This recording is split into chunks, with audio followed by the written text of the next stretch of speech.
anaitwa Bartholomayo. Nimesema mara kadhaa ya kwamba katika msafara wa Yesu, Yesu aliponya watu wengi, Yesu alifufua watu wengi. Kabla sijaenda kwa Bartholomayo, Yesu aliwahi kwenda kumfufua mtu mmoja anaitwa Lazaro.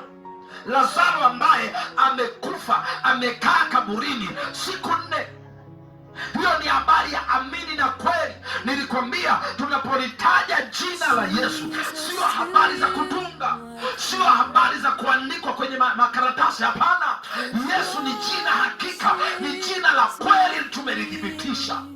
Na ndio maana unaweza ukataja jina la Maria, ukataja jina la Trump, ukataja jina la Magufuli, ukataja jina la Kikwete, ukataja jina la baba yako, ukataja jina la mama yako, mapepo hayawezi kupiga kelele. Wachawi hawawezi kupiga kelele.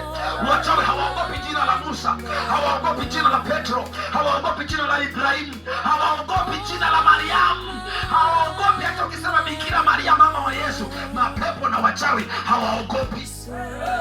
Lakini ukilitaja jina la Yesu, ukitaja jina la mwanaume Yesu, mapepo yanapiga kelele, majini yanapiga kelele, yanakimbia. Wachawi wanapiga saluti, vinyamikela vinapiga saluti, waganga wanapiga saluti, kwa sababu umelitaja jina lipitalo kila jina kwenye ulimwengu.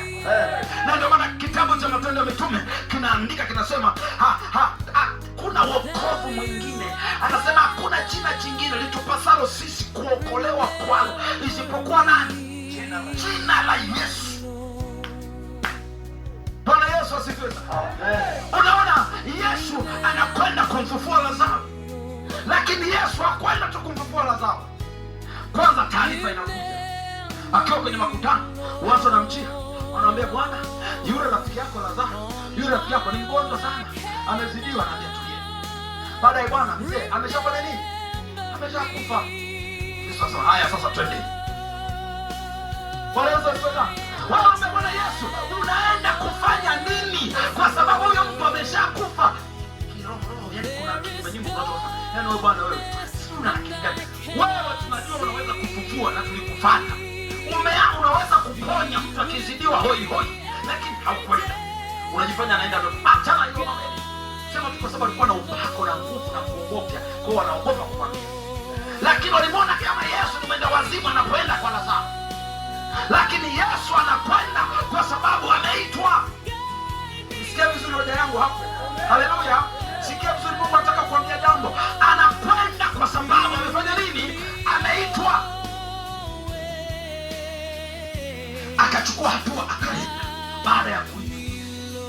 Ndio maana nikasema kwenye makutano ya watu 10,000, 5,000 waliomwendea Yesu, wengi walikuwa na magonjwa, walikuwa na matatizo, walikuwa na shida, lakini hawakumuita Yesu. Hawakuchukua hatua ya kumwendea.